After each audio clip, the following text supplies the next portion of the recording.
துலாம் வீட்ல ராகு அப்படிங்கும்பொழுது, அங்க எகெயின் சுக்கிரனுடைய வீட்ல ராகு. இங்க சுக்கிரன், ராகு காம்பினேஷன் திரும்ப வந்துருது. அதே போல பார்த்தீங்கன்னா, 7ஆம் இடம்.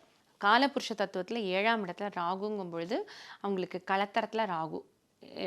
1, 7ல ராகு, கேது இருந்தா, ராகு தோஷம்னு சொல்லுவாங்க. நான் எ இந்த பிருகநந்தி நாடிப்படி எப்படி பார்ப்பேன்னா, அந்த ஸ்தானத்திலயும், அந்த சேர்க்கையிலயும் பார்ப்பேன். இப்போ சுக்கிரனுடன் ராகு இருந்தா, நம்ம முன்னமே சொன்னது போலவே, அவங்களுக்கு கருப்பை கோளாறு வரத்துக்கு ப்ராப்ளம், ஃபைப்ராய்ட்ஸ் வரத்துக்கு கொஞ்சம் அதிகமாக ப்ராப்ளம் இருக்கும். இந்த ஃபைப்ராய்ட்ஸ் கட்டிகள் போல வருது அப்படின்னா, இவங்க அப்பப்போ கொஞ்சம் டெஸ்ட் பண்ணி பார்த்துக்கலாம். பயப்பட வேண்டாம். வந்தே ஆகணும்னு அவசியம் கிடையாது.